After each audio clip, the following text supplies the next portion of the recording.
Hey everyone, welcome back to the 443 Security Simplified. I'm your host, Mark the Liberty, and joining me today is Corey.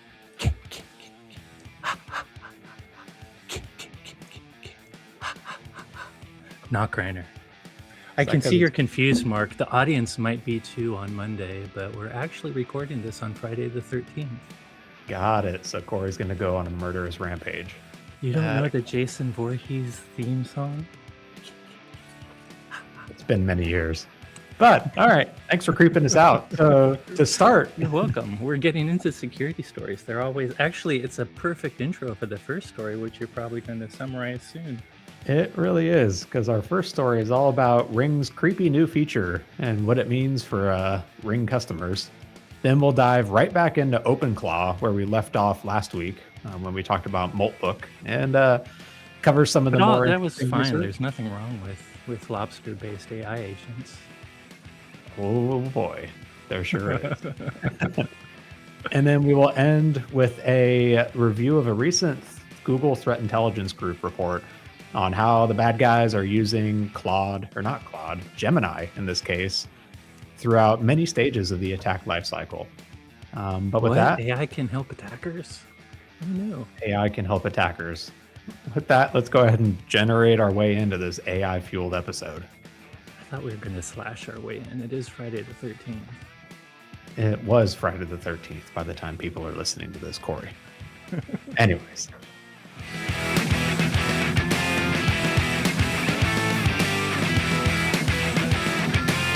Let's start with the first one, though. So, Corey, did you watch the Super Bowl, I guess, first off? Of course, I'm from Seattle. Of course I didn't miss the Super Bowl because I'm such a sports ball fan. I saw highlights the day after. That's the sarcasm. You don't it's even not watch my thing. It's not my thing, guys. I hear those sucked too, although we're going to be talking about one in a second. They were not great. And if I wasn't a Seahawks fan, the Super Bowl was also not great. I was told from neutrals that it was a super boring game, but I'm glad for the results, but it seemed like nothing really happened but defense the first half. Yep. But one of the many Super Bowl commercials that companies paid tens of millions of dollars for was Amazon's new Ring commercial, where they talked about a new-ish feature that is enabled by default on all Ring doorbell and security cameras called Search Party. Basically, the commercial was all about if you lose your dog, you can, submit a picture of your dog into the Ring application now, and it will go through the mesh of all Ring networks deployed around your neighborhood, use AI to try and identify your dog in the neighborhood, and then prompt the Ring camera owners to let them share their footage with you to try and locate your dog. So at the 10,000 foot level, this sounds like an awesome feature. Like having a dog lost in your neighborhood sucks. By the way, we've talked about this before, but I think when we get to takeaways, we should talk about it because all of these mass data, huge amounts of data, AI things, there could be a lot of great things for society for it.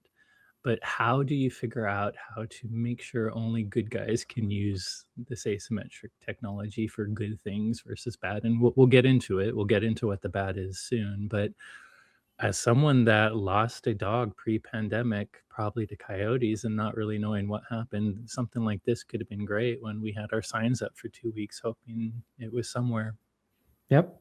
But as we're hinting at, this commercial was met with quite a bit of backlash online and around the world, being labeled creepy and dystopian. Because while the focus is on trying to reunite families with their lost dogs, the reality is this technology could be expanded for other stuff too. Like you could imagine that we're pretty close to, or maybe they just have a switch they need to flip to be able to locate a lost family member, a lost person. And then what if law enforcement? By the way, there's a Ring camera involved in the one television journalist's mom's missing. So again, potentially good. Oh, wow. I didn't really put thumbs up. Well-timed thumbs up. Talking about a missing mom. Thanks for that, AI. But anyways, if you're listening and don't know what happened, one of the Mac automatic thumbs up popped up on the video version of our podcast. But yeah, I mean, sometimes when a customer does knowingly and with intention submit Ring camera footage to police or authorities, they can help. But I don't know if I want certain authorities to have 100% of default control of all of this. Yeah. I mean, we know that Ring already works with law enforcement, like you mentioned with that kidnapping case. Some of the footage came from a Ring camera. They were close to partnering, or they were in the process of partnering with Flock Security, which is a whole nother can of worms of a borderline surveillance company that works directly with a lot of federal law enforcement agencies. The backlash to this ad was so strong that like a couple days after it, like Ring decided to kill that partnership with Yeah. Flock Security as And I think well. that might have been local authorities, but the worry is that once it gets to local authorities, then it's very likely going to get to federal and any other authorities. Yep. I noticed they update like the metadata title of their webpage talking about this from search party to search party for dogs to try and make it super explicit too Less of what their creepy. goals are. But like I think the main takeaway from this though is like this is interesting technology and useful technology, but it is like ripe for abuse if they decide to change it from just dogs to like literally anything, which I can all but guarantee that they have that capability in there already. They're probably just limiting it to dogs. Like there's no reason I they'd develop guarantee. this They and do not have have a facial like ID technology. I forget the name for it, but I think they have something that will help it like automatically recommend you or not recommend, recognize via AI facial technology you and your friends. So when it's like giving you alerts to maybe strangers or deliveries, it can separate you and your friends. So again, from a consumer usability point, that's a neat feature, right? I don't want to get an alert every time someone I know comes to my door because I expect it, or someone's in my yard. That's me mowing the lawn. I don't want to alert on that. I know I'm mowing the lawn, but it can be dangerous. And without getting political, whatever side you're on, there's a lot of controversy around ICE and their use of already what's that horrible company that starts with P, Mark? Palantir. Sur Yeah, Palantir, like, we're already turning into a surveillance state, and if you're of a certain belief, when a government starts to feel like it's getting extremist in its views, I feel like many would argue you can see exactly what happens when surveillance state technology starts to get used against common citizens. Now, to give Ring like a little bit of credit in here, like how this works functionally is when someone reports a lost dog through the app, nearby Ring cameras that have this feature enabled, which is enabled by default, you have to opt out of it. But the ones that have it enabled will search through their footage to try and find a potential map. And then the owner of that camera gets a notification and they get to decide if they want to share that clip with the dog's owner. It's like I think they said a 2-day period where this works, and then it basically deletes everything. But like to then take that credit back from Ring, basically all this is doing is going through camera footage that's saved in Ring's cloud and then using machine learning to identify an object, which is why it would be so damn easy to just say, okay, Do identify a anything. human object out of that And I now. read a version of the story that said their original plan was this would be on by default, and the Yep. customer. I mean, they kept on saying the customer will have 100% of control, so you could turn it off. But on by default to me, I mean, how many consumers really go into this detail? I Yeah. do think it's interesting though, because I would like features like this. I think in the past we've talked about the danger of sharing our DNA with private companies, but the value to have huge amounts of genetic information for medical researchers to do research on, there's a huge human societal value to that. And I think whether it's AI technology, whether it's all the surveillance and cameras we have everywhere now, there's lots of positive scenarios we could use these. The problem is that's where you have to have laws or regulations or at least things people agree on. Uh, I think the day and age where you say the company says, "Hey, we're a trustworthy company who only does good. Trust us. We're thinking about these things and we're going to do it in the for the good of society." That breaks down first just in practice. We've seen what all the tech companies have done lately. And because they're profit motivated, at the end of the day, they are looking for profit, and profit tends to start to change a lot of opinions. So I would love to find a way for society to get a way to leverage this very powerful technology AI combined with visuals, combined with robots to help all of humanity, but it's so dangerous, and I feel like the world we live in right now, it was the time I would say, personally, I think it was the ICE situation happening that had the Super Bowl audience creeped out by this. If it was done 6 years ago, would they have noticed? Maybe not.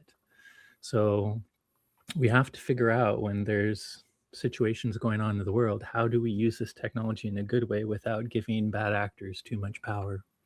Funny thing is, even without regulation, this was kind of a, I guess, success story for folks that believe in like free markets and like Oh, capitalism yes, like that's that, where true. like these like Customers' voice consumers was found heard. out and they Yeah, started smashing their ring cameras in response to yeah. it, pretty And violently on social media.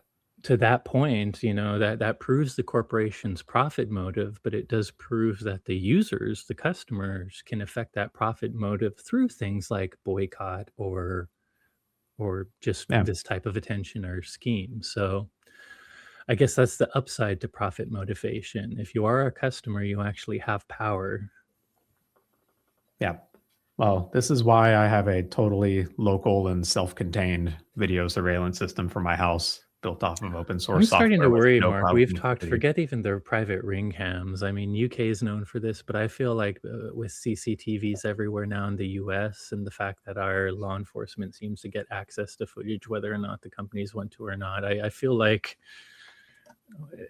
it's a two-way street though. On the flip side, every single citizen has a phone, and I think some of the attention that's coming to bad actions on any side is coming from the fact that every one of us can immediately be a live video stream to the internet now. So we're going to hit this no matter what, because there's so many cameras everywhere now, and anyone that's seen all the output of the cameras can always apply AI analysis to it. So something's going to happen along these lines, regardless of Ring pulling this back for now.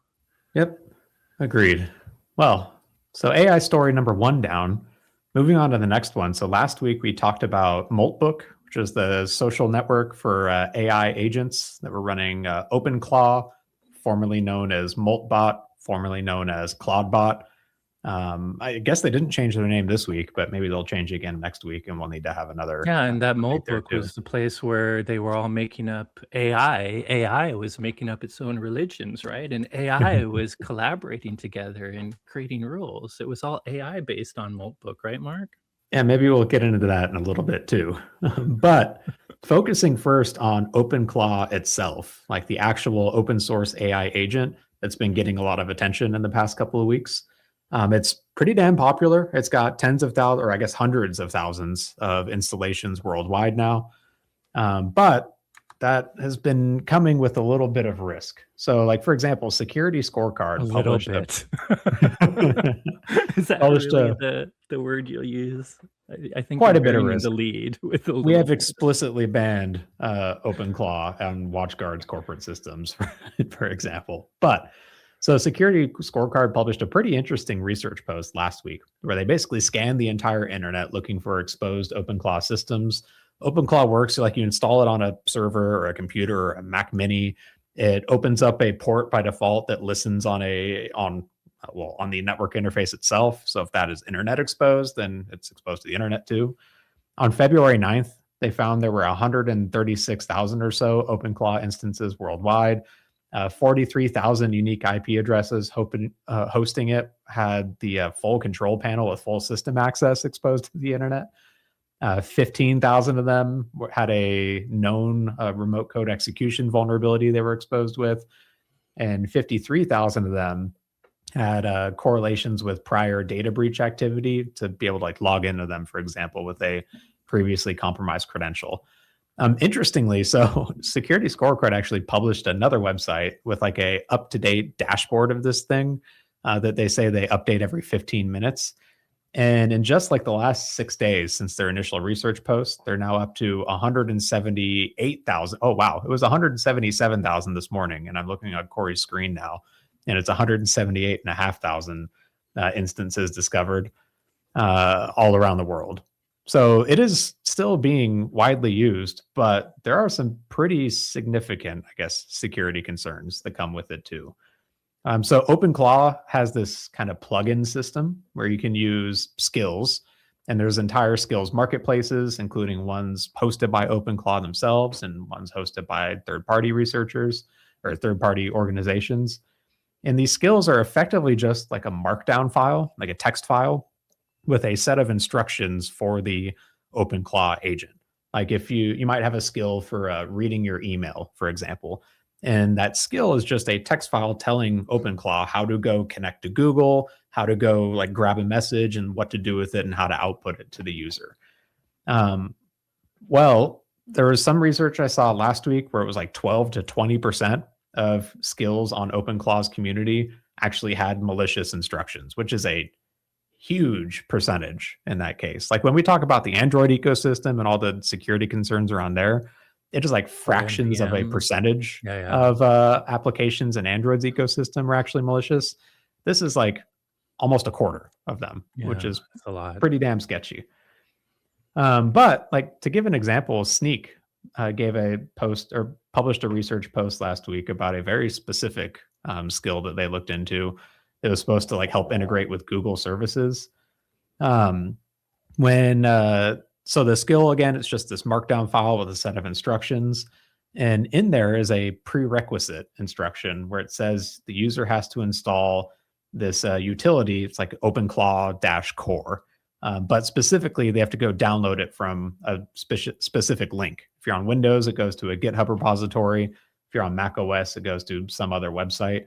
It's got a password protected zip file that it then downloads, extracts, and executes the contents of. This is actually a newer version of one of these malicious skills. Like older ones just had a base64 encoded command in the skill markdown file itself. But OpenClaw added like a VirusTotal integration to their marketplace to scan all of their skills to look for In a malicious way to code. try to avoid this. Yep. To avoid the Which is original version of this. which has caused the threat actors to pivot now to hosting it externally where VirusTotal theoretically can't scan it. But this is interesting because by default, like OpenClaw is actually sandboxed pretty well, where when it does something, it does it within a self-contained sandbox. But by using this as like a prerequisite where the user has to go run a command, that allows it to effectively escape the sandbox and infect the system that the user was on. And Sneak called this out as a shift from prompt injection, which is tricking the artificial intelligence, to AI-driven social engineering, which is using the AI to trick the human now. And that seems like that is where this threat landscape is going now, at least for like consumer usage of agentic AI. You could see like this is a pretty dang powerful tool. I understand why people would want to use it, want to play with it. Like I'm considering buying a Mac Mini to go install it myself on one of my sandboxed and isolated I networks have just to 2 play Mac around with it. Minis. I can install it for you on one, but I'm not Perfect. putting it on my normal network, and I'm not giving it any of my passwords. Yeah. By the way, if you're watching the video, you see us showing Sync's research, but they do a good job of. We kind of skimmed over in a way as you're installing one of these skills, sometimes we'll pop up and say, "Hey, user, I need to get this dependency, and here's what it does. Can you go get it, or can I go get it?" And you have to say yes, and then once you say yes, this is really the file that it's gotten that it's running additional stuff. But that's why your whole point, Mark, when you said it's the move from just prompt injection, which might happen behind the scenes automatically if you click something, to agent driven social engineering, meaning there is a user interaction, but they've kind of poisoned the agent to be the thing that socially engineers you into saying yes to installing this extra crap that really is hosted at a paste bin or something. It totally makes sense that this is where some of these like attacks are going and why like skills marketplaces are the new frontier for trying to deliver malware. Because Yep. like this is a very fast moving just environment. Like OpenClaw was just released like a couple months ago and just totally blew up and got tens of thousands of downloads overnight, it felt like. Because people don't want to be left behind, especially even tech savvy people. But at the same time, like we're using these tools for very complex and technical things where the user might not be a subject matter expert. So they You're going trust where I that was the about to instructions. go. I mean, the Yeah. whole beauty of AI to, a housewife in Idaho is now they can code an app. They can get an agent to do all kinds of creative work. They can do all this stuff, but they really have no fundamental understanding of what's going on. Uh, by the way, this it could be a 40-year-old male, truck driver. I'm not picking on any particular role, but the whole point is a Just people in non-technical, Idaho. non-skilled. Yeah, definitely Idaho. It's everyone there for sure. There goes our viewership, Mark. I was just randomly throwing out examples, but the point is, you're non-technical. The beauty of AI and agents is they're literally designed to make someone that doesn't really know how to whatever they're trying to do, be able to quickly get information and quickly do things they don't know how to do. So when they're prompted to say, "You need to install this thing for this thing to work," their only answer is yes. Like, I Yep. don't believe they're going to be technically savvy enough to really understand what's going on, even in the cases when there are situations where agents have to ask you legitimate questions to install a dependency or something. So I think this is extra scary in that the user it's themselves, like, even with email and stuff, you're at least a user that knows how email works, and this, you could be a complete neophyte and be coding a game app because you just find it interesting and have no clue what's going on behind the scenes. And it means the audience is going to be very susceptible to these social engineering tactics. So I think for sure the social engineering aspect of this is going to be the most dangerous part. There's going to be tons of technical flaws and they'll be interesting to us, but to me, this is where all the actual danger will be. Yeah, it definitely sketches the heck out of me because, like, we're already here, but like it's still moving towards these models, these tools being connected to like everything we do. Like I can imagine a consumer version of something like this is connected to your email, maybe connected at some point in the future to like your financial systems to help give like Yeah. guidance and like advice on what to invest in. It could be connected to, I don't know, a whole bunch of stuff with privileged access, like pretty sketchy access. And if all it takes is one of these like malicious skills to slip in and start screwing with whatever you have connected to it or your laptop itself, like it's, Yeah. yeah, And it there's feels like already they're studies that people that are interacting with AI, like you at least say connected to everything you do. That means things that you normally do where you may have expertise Mhm. about. I think it's also allows you to be able to do things you weren't able to do before.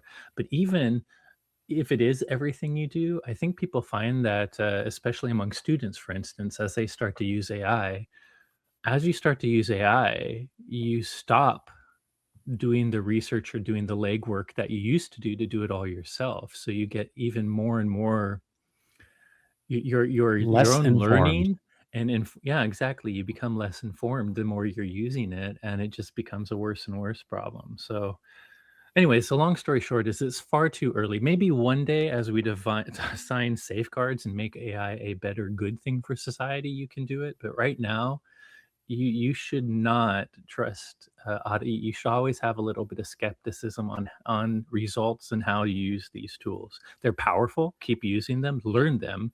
You need to start using them to know what they're good and bad at, but don't trust them yet. It's not time to trust AI and just let AI do stuff for you entirely, unless you're a very technical person that has actually looked into all the things that you set up. And it feels like there's like a market for having a trusted marketplace in this case, Oh, like one that does more absolutely. vetting than just like a virus total integration. Because like if you're not an expert in whatever plugin you're trying to set up and whatever tool you're trying to use, like you need someone else to be an expert to spot the sketchy stuff in there. And I'm not sure a community marketplace that's just Yeah. totally unmanaged with just an integration to virus total is going to do that. I forgot if it was the security scorecard or sync store, and I already pulled them down, but one of them did at least say at the end that this particular marketplace did react to it. The live threat that they were talking about, they did quickly react and put a fix. Yep. It doesn't mean the entire class of issue is gone, but they did at least give kudos that they were reacting to this, and at least, I mean, the bad news is they didn't think about it beforehand, but uh, we're learning as we're going, which seems to always be the case with new technology. Security design isn't considered until after, but at least the people that are doing these projects and moving fast are reacting and thinking about security after the fact quickly, I hope. I hope, until we end up with another vibe coded mess where even if they think about security, it's not like they're going to be able to do anything about it. But I don't know. My jaded view on that whole thing. Moving on to the last AI story. So, Google's threat intelligence group published a report last week. It was pretty dang long, first off, but it had a lot of really interesting tidbits detailing how advanced threat actors are abusing artificial intelligence tools in a couple of different areas. And they had a bit of a focus on how like nation state threat actors backed by like North Korea, Iran, China, and Russia have operationalized AI in attacks in a few specific ways. But so it starts by talking about like less the how they're using AI to attack things, and starts with how they're attacking AI itself, and specifically around espionage and intellectual property theft. The report starts with model extraction attacks against Google's AI models, which they've also called distillation attacks, where an adversary uses legitimate access to a tool to systematically probe it, to figure out like how the machine learning on the training actually works, and then use that to train another model as a form of intellectual property By theft. the way, you don't have to use AI to do model attacks, but this is essentially this is adversarial AI that we've talked about before. When you're taking any information you can get, any outputs and maybe even inputs if available of an AI model, and you use AI to kind of understand based on inserting a lot of inputs and seeing the results, that AI model, so that you can create another model that distills the original one, but also it could allow you both things. It could help you steal the model, but it could also help you figure out ways to trick the model. Right, Now, right? Similar? model distillation is actually like a legitimate thing used in machine learning training. It's used to make a smaller, more compact and efficient model from like a larger one. Like Ah, that's where the name kind of what distillation China comes did with from. DeepSeek. Yeah, exactly. So it's a way where you use a student model that is trained from a pre-existing teacher model, and it just gets the most Okay. important stuff to have a mostly accurate representation. But the example they gave of what like the attackers are doing is there was one where they were trying to coerce Gemini into outputting like the full reasoning process it was using in a non-English language. So imagine like Vladimir in Russia trying to get the model to do something complex that Vladimir's own model can't do yet. He says, "Okay, explain all of your steps and do it in Russian so I can understand it of how you got from point A to point B." And then they can use that, like the entire reasoning workflow, as training for their own model to teach it how to follow that same reasoning process. That was a pretty good example of like how you could use this type of attack to extract effectively intellectual property, how that model is trained, how it thinks, and use it in your own other models. Um, they moved on after that to talk about like how they call it AI augmented adversarial activity, which is like how they're using Gemini for stages of the attack chain from reconnaissance and target development. They talked about how some threat actors are using it to generate a lot of open source intelligence at massive scales, way bigger than a human manually doing it could. They gave one specific example of UNC 6418 using Gemini to find sensitive account credentials and email addresses from potential victims, and then quickly targeting all of those accounts with phishing campaigns focused on like Ukraine and the defense sector, for example.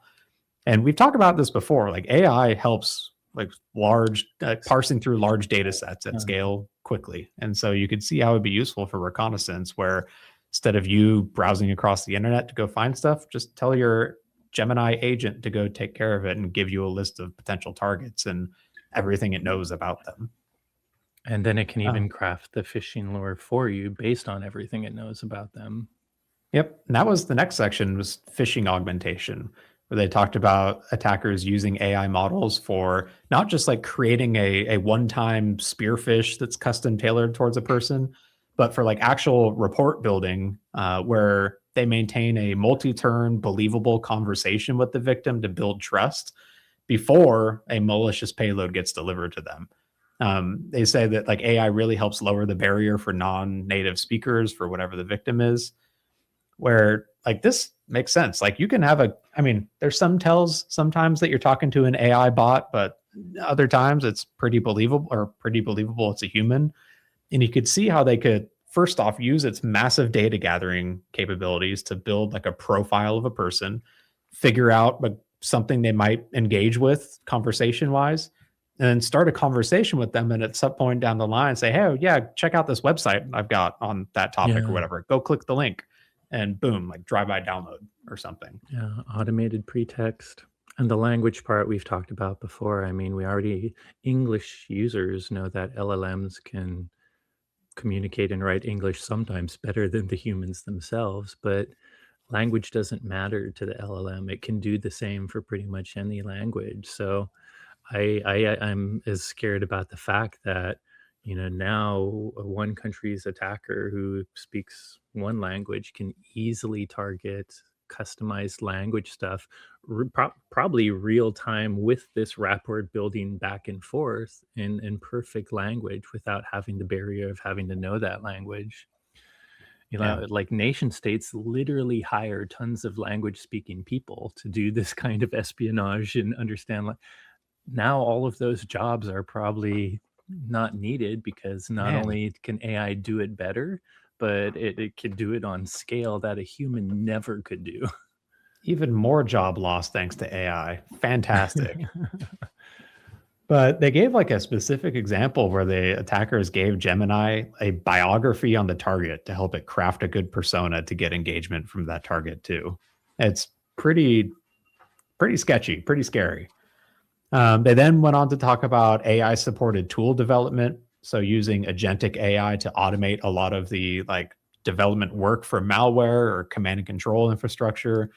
They talked about a China-based APT-31 using Gemini to analyze vulnerabilities and generate targeted test plans, quote unquote, where they gave it a prompt or the pretext of I'm a security researcher who's trying out this new Hexstrike MCP tooling, for example. Hexstrike being a tool to help with penetration testing and vulnerability analysis, for example, where this threat actor used it for vulnerability and exploit testing, finding ways to bypass a web application firewall, just general MCP tooling to interact with other attacker tools, and then even like analysis of a vulnerability to find a remote code execution exploit for it. They talked about a Iranian APT-42 using Gemini heavily for tools development and debugging also. All of these nation state threat actors are using agentic AI and these really powerful tools for like even just not just writing legitimate software, but their malicious software too. They talked about AI-enabled malware specifically with a few examples. One of them is HonestQ, which is a downloader and launcher malware framework where it sends prompts to Gemini's API to like write the source code, downloads the source code as C# source code, and then compiles it locally on the computer and executes it directly in memory. So like a fileless malware attack that uses AI to generate the code instead of downloading it, which when you're using AI, that helps make it a little easier for it to be, I guess, like pseudo polymorphic, like changing as it's going. It won't have the same signature each time. Like they gave some examples of the prompts that they caught for this. One of them was write a complete self-contained C# program with a public class named stage2 and a static main method. This method should use the web client to download data from a URL.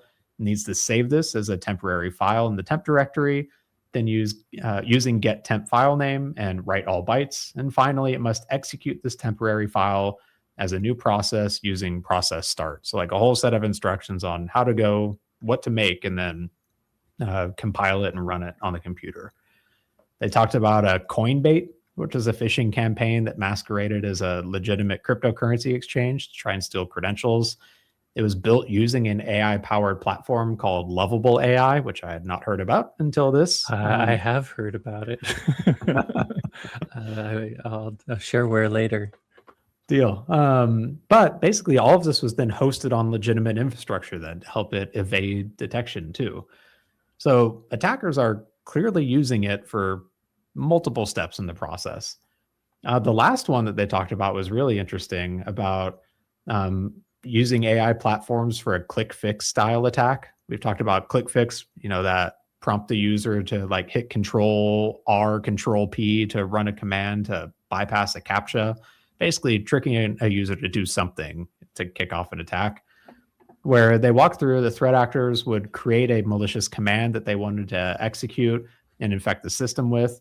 They would then manipulate an AI chatbot, for example, to create a realistic looking instructions to like fix a common problem, like clearing up disk space, for example. And then give it the malicious command line as the solution for that. They'd then create a shareable link for that specific chat transcript, which can be shared with other people. And then they would send that off to potential victims, either by like purchasing advertisements to host this or sending it directly to the victim. So when the victim clicks the link, they go to, let's say, ChatGPT. ChatGPT says, oh, you've got this issue, run this command to fix this issue. That could trick the victim into running the command and infecting their system. So, man, Corey, do you think we've just collectively made a huge mistake with where we're at with AI? Like, it feels like it's moving really fast and we're not quite keeping up with doing it securely. Are we surprised? Like, No. I thought from our first podcast when AI came up, we say it repeatedly. We like powerful technology, but when there's any nascent technology, we go through it all over. If it's profit motivated, people want to go fast. Every smart security person says, hey, cool technology, we want to help you go as fast as possible, but please consider secure design. Profit is too great, so they don't listen and they rush into it, and bam, this happens. So yes is the answer, Mark, but every security expert in the world predicted it. We've been talking about AI set like DEF CON, the whole Grand Cyber Challenge, when our community was talking about this was like 2014, right? Decade ago, yeah. Like we've been talking about the danger of doing this in the wrong way for decades. That wasn't even the first time. So no, we've skipped the secure design phase again as an industry, and I think it's all because of profit. I think I'm with you, Corey. Like, AI is fantastic. Like, I literally use it every day, like you do too.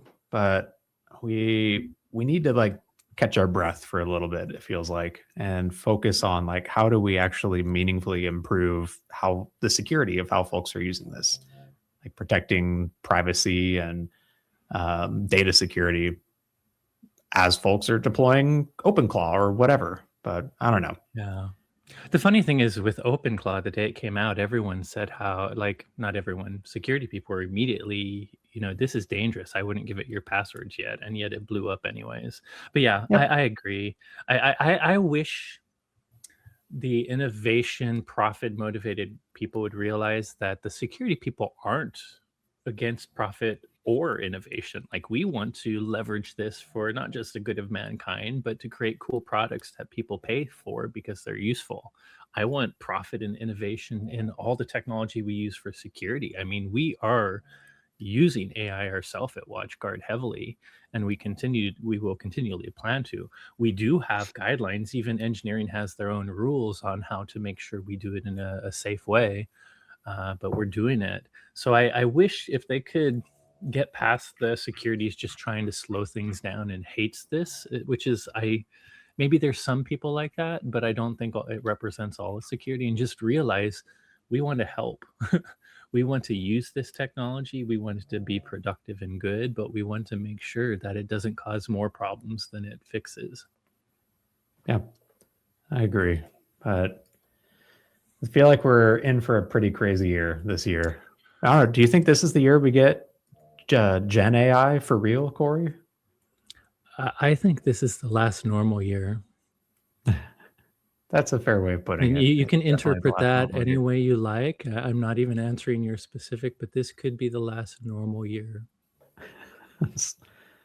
Man, well, hopefully it's a good kind of weird coming up and not a bad kind of weird. I guess we'll see. Stop Hopefully generating. I'm not good at predicting. Stop generating. Hey everyone, thanks again for listening. As always, if you enjoyed today's episode, don't forget to rate, review, and subscribe. If you have any questions on today's topics or suggestions for future episode topics, or if you just want to listen to Corey's dog snore some more, you can reach out to us on You can hear that? Blue Sky. I'm at It's Marked at Me. Corey's at Secadep. And the both of us are on Instagram at WatchGuard_technologies. Thanks again for listening, and you will hear from us next week. I guess the fall off is not as good as I thought. She literally is snoring at my feet.